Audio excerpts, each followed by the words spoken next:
SVC Aditya movies தயாரிப்பில் ஷங்கர் இயக்கத்தில் ராம் சரண் நடிக்கும் கேம் சேஞ்சர் ஜனவரி 10 முதல். இவரோட வெடிச்சிய மேலே அந்த கண்ணாடி கூட வந்து தலைவர் முழுகும்.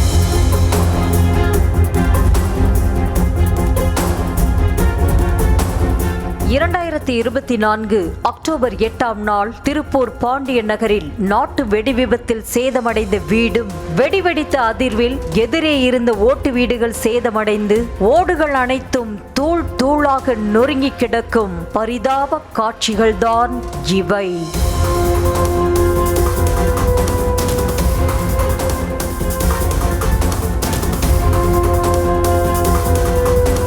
திருப்பூர் மாநகராட்சிக்குட்பட்ட பாண்டியன் நகரில் உள்ள சத்யா காலனியில் அமைந்திருக்கும் பொன்னம்மாள் நகரில் கார்த்தி என்பவருக்கு சொந்தமான வீட்டில் கடந்த அக்டோபர் மாதம் 8ஆம் தேதி நாட்டு வெடிகுண்டுகள் வெடித்து சிதறியது.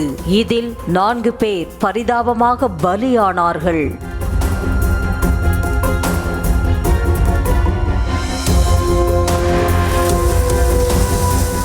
நாட்டு வெடிகுண்டு வெடித்ததில் எதிரே இருந்த ஓட்டு வீடுகள் உட்பட 50க்கும் மேற்பட்ட வீடுகள் சேதமடைந்தன. மேலும் ஓடுகள் அனைத்தும் நொறுங்கி போயின. வீட்டின் அருகே நிறுத்தி வைக்கப்பட்டிருந்த இருசக்கர வாகனங்களும் சேதமடைந்தன.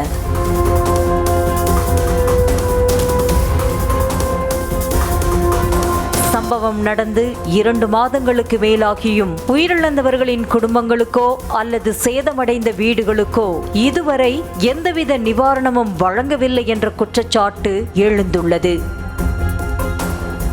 வெடி விபத்தில் பேத்தியை பறிகொடுத்த மூதாட்டி சேதமடைந்த வீட்டை சரி செய்ய முடியாமல் பரிதவிப்பதாக புலம்புகின்றார்.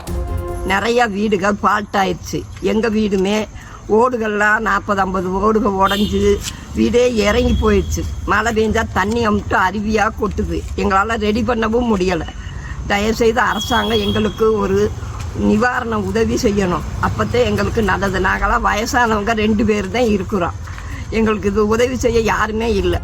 சம்பவம் நடந்து 2 மாசத்துக்கு மேல ஆகுது. வெடி விபத்தில் காயமடைந்ததுதான் மிச்சம் என்ற தொனியில் விரக்தியுடன் பேசுகிறார் இந்த பெண்மணி. காதில் ரத்தம் வந்து, காது பக்கம் மண்டையில் ரத்தம் வந்து ஜிஹெச்சில் அட்மிட் பண்ணி அப்போ வந்து கவுன்சிலர் ஒரு செப்டம்பர் வந்து பார்க்கவும் பார்க்கல, ஒன்றும் செய்யலை. இது வரைக்கும் ஜிஹெச்சில் இருக்கும்போதும் சரி. எங்கள் வீடு ஃபுல்லாக மொட்டை மாடியில் ஃபுல்லாக வேஸ்ட்டு தான். 2 வாரம் வெளியே தான் தங்கியிருந்தோம். நம்ம கவர்மெண்ட் ஏதாவது ஸ்டெப் எடுத்து செய்யணும். இல்லை 3 மாதமாக அப்படியே இருந்தால் எப்படி இருக்குது? போலீஸ் கிட்ட போனா கலெக்டரை பார்க்க சொல்றாங்க. அவரை பார்த்தா விசாரிச்சிட்டு இருக்கிறதா சொல்றாங்க. ஆனா இதுவரைக்கும் அரசாங்கம் நிவாரணம் வழங்கலை என்கிறார் வெடி விபத்தில் தனது தம்பி மகனை பறிகொடுத்த இந்த பெண்மணி. போலீஸ்கார்கிட்ட போனோம்னா கலெக்டர் ஆஃபீஸ் போனோம், கலெக்டர் ஆஃபீஸ்ல போனோம்னா கலெக்டர் ஆஃபீஸ் நான் விசாரிச்சுட்டு இருக்குது அப்படி சொல்லிட்டு இருக்கிறேன். இந்த வரைக்கும் 2 மாதம் 2 நாள் ஆயிடுச்சு. இந்த வரைக்கும் ஏதோ நிவாரணம் வரவே இல்லையா? நான் விட்டுட்டு வேற ஊருக்கு வந்துச்சா, இங்கே ஓட்டு போட்டுறா எல்லாம் பண்ணுறோம். இந்த வரைக்கும் ஏதோ நிவாரணம் இல்லை. தமிழகத்திற்கு பிழைப்பு தேடி வந்த வெளிமாநில தொழிலாளர்களும் மனிதர்கள் தானே என பரிதாபப்படும் இந்த வியாபாரி பாதிக்கப்பட்ட மக்களுக்கு அரசு நிவாரணம் வழங்க வேண்டும் என்றார். ஒரு கள்ளச்சாராயம் குடித்து அவங்க செத்து போயிட்டாங்கன்னு சொன்னோடனே எல்லாம் ஓடி ஓடி ஓடி ஓடி எல்லா அமைச்சர் பார்த்து அவங்களுக்கு 10 லட்சம் நிவாரணம் கொடுக்குறாங்க. ஆனால் குழந்தைகளை இழந்து ஒரு 4 இறப்பு நடந்திருக்குது. 8 மாத குழந்தை இறந்துருக்குது. 7 வருஷமாக வளர்ந்த இந்திக்கார குழந்தை இறந்துருக்குது. ஏன் இந்திக்காரங்கன்னா நம்ம தமிழ்நாட்டில் அவங்கள வாழ்கிறதுக்கு வந்தவங்க தானே. அவங்க மட்டும் வந்து வேற இல்லையா? அவங்கள ஒரு அரசியல்வாதி எல்லாம் வந்து ஒரு சமாதானம் சொல்கிறாங்களே ஒழிஞ்சு, ஆனால் எந்த விதமான நிவாரணம் இதுவரைக்கும் பாருங்க தன்னால் ஏன் அரசாங்கம் பண்ண முடியாது? கண்டிப்பாக பண்ணலாமே.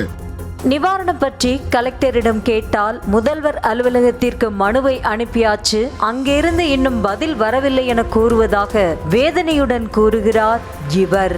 வீடு பாதிக்கப்பட்டவங்களுக்கோ இந்த அடிபட்டவங்களுக்கு யாருக்கு எந்த நிவாரணமும் எதுவும் இதுவரையில கொடுக்கவே இல்லை. அவங்க பாட்டுக்கு நாங்களும் ஒரு கலெக்டர் ஆஃபீஸில் ஒரு 6-7 டைம் போயிட்டு வந்தோம். அவர் மனு பார்த்துட்டு 4 நாளில் நாங்கள் மத்திய மேலே இதுக்கு அனுப்பிச்சுட்ருக்குறோம், முதலமைச்சருக்கு அனுப்பிச்சிருக்கிறோம், இன்னும் எங்களுக்கு பதில் வரலன்னு தான் சொல்லிட்டு இருக்கிறாரு.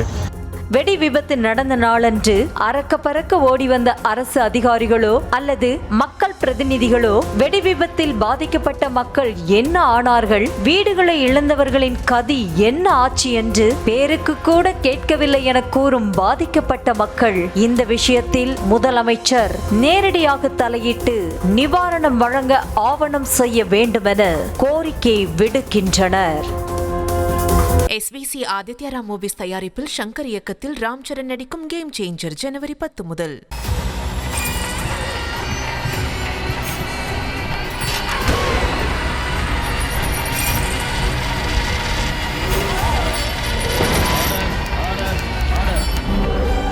நிகழ்தகவு குற்றங்களின் மறுபரிமாணம் நாள்தோறும் இரவு 10 மணிக்கு இணைந்திருங்கள் நமது நியூஸ் தமிழ் தொலைக்காட்சியோடு.